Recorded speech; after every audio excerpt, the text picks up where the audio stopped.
There'll probably be on the screen behind me something that's rolling that is a depiction of something that I said I would do now every birthday of my daddy, that I would go to his burial site, which is in Central Florida, and make sure that his tombstone is clean. So here's what I said. Tomorrow is Father's Day around the United States.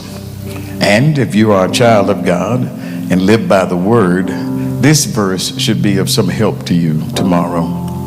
Ephesians 6:2-3 says, honor thy father and thy mother, which is the first commandment with promise, that it may be well with thee, and thou mayest live long on the earth.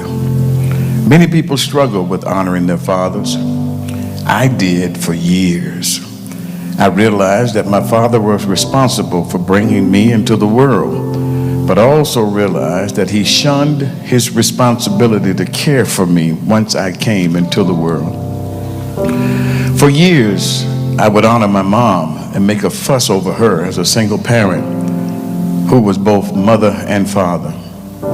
I showered her with praise and gifts, and throughout the year I did this, but especially on Mother's Day.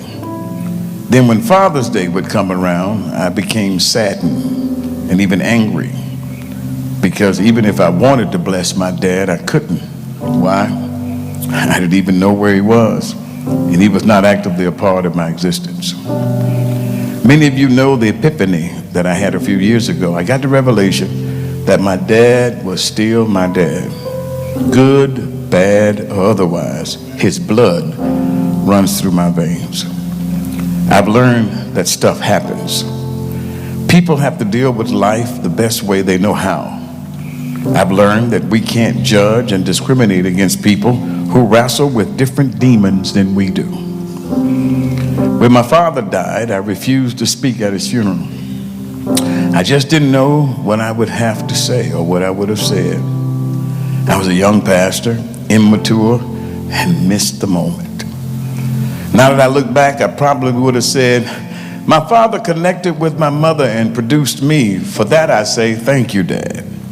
I probably would have said, from what I knew about him when he was around and what I have heard from others, is that my dad was smart. He was good looking, a great musician. He was always the life of the party, a naval officer, a corpsman who cared for others and did his job well. I hear he was funny and passionate about the things that he set out to do. I heard that he was smooth and a sharp dresser, meticulous, and would help anyone even without being asked.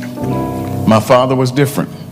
He was his own man. My dad's favorite song was I Did It My Way, sung by Frank Sinatra. Right or wrong, my dad requested that song be played at his viewing and his funeral when he died.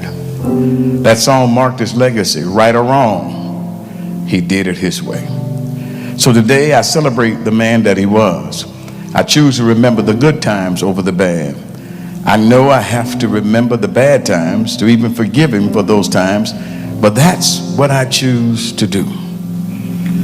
Now on his birthday, I'll take soap and water and a steel brush and go to his grave and clean the mold and the debris from it. And I'll have conversations with him to let him know that now I know that I had a father and a mother, and I am instructed by God to honor them both. My father's name was Monroe McLaughlin. My name is Von Monroe McLaughlin. I carry his name, and maybe I can make up for some of his shortcomings as a father to me by being the father to my kids that they need me to be. Happy Father's Day to my dad, Monroe McLaughlin. I forgive you, and I thank you for hooking up with my mom and bringing me in this world. May the McLaughlin name live on. A grateful son. Amen.